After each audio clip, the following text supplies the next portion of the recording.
রাজশাহীতে ওইরকম খুবই প্রাইভেট স্পেস পায় যেখানে মানে পার্ক অফ টাইমে একটা রেভিনিউ ইন করা যায়। অনেক ক্ষয়ক্ষতি এখানে হয়েছে। এই মুহূর্তে যে পার্কটিতে আছি, যেটি আগে চিড়িয়াখানা ছিল, রাজশাহীতে ওইরকম খুবই প্রাইভেট স্পেস পায় যেখানে মানে কোনো ব্যাংকার বা সিনিয়র সিটিজেন যারা রিটায়ারমেন্টের পরে একটা সুস্থ পরিবেশে এসে শারীরিক চর্চা করবে, সেই জায়গাটা কিন্তু বা সেই পরিবেশ রাজশাহীতে আর কোথাও নাই। আমরা হয়তো দেখবো যে পদ্মা নদীর ধারের বাঁধগুলোতে হয়তো অনেকেই হেঁটে বেড়ায়, কিন্তু আপনি যে একটা জায়গায় বসে রেস্ট করতে পারছেন, আবার পরে ব্যায়াম করলেন বা খাওয়া দাওয়া করতে পারছেন, একই সাথে বিভিন্ন বুথের সুবিধা আছে। আমরা চিড়িয়াখানাতে ব্যবস্থা করেছি, ডেন্টিস্ট থাকবে এখানে, তারপরে ব্লাড সুগার ব্লাড প্রেশার মাপারও ব্যবস্থা এখানে থাকতেছে।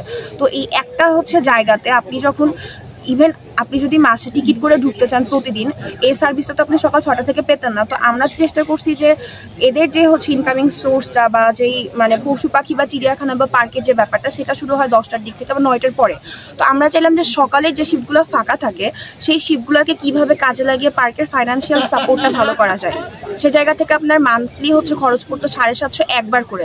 তো আমরা ভাবলাম যদি এটা 500 টাকায় নিয়ে আসা যায়, তাহলে হয়তো বা অনেক সিনিয়র সিটিজেনকে আমরা পারবো এখানে নিয়ে আসতে। ওনাদের যেরকম সুবিধা হবে, পার্কেরও একটা ফাইন্যান্সিয়াল সাপোর্টটা ভালো হবে।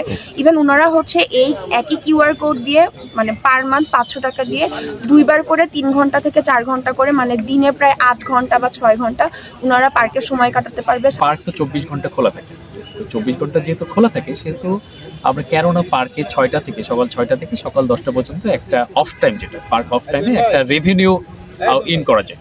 তো সেখান থেকে আমরা প্ল্যানটা আসলো, যেহেতু রাজশাহী সিটি কর্পোরেশনের অনেক ক্ষয়ক্ষতি হয়ে গেছে 5 তারিখে, সেটা রিকভার করার জন্য আমরা এই প্ল্যানটা করা। অনেক ক্ষয়ক্ষতি এখানে হয়েছে, আর্থিক দিকটাও চিড়িয়াখানার চিন্তা করা হচ্ছে, কারণ পশু পাখির খাবার এগুলো যখন আমরা এখানে চিড়িয়াখানা পাহারা দেওয়ার সময় ছিলাম, তখন পশু পাখির খাবার জোগাড় করার বিষয়ে অনেক কষ্ট করতে হতো তখন। তো সেই হিসাব করে চিন্তা করা হয়েছে, এখানে আরও যারা ভাইয়ারা ছিল সবার মিলে একটাই চিন্তা যে এখানে এই সংকটটা দূরকরণের কারণে যে মানুষের আবার হাঁটার ব্যবস্থা, দুটো একসাথে কম্বাইন করে যেন একটা ভালো একটা কিছু করা যায়।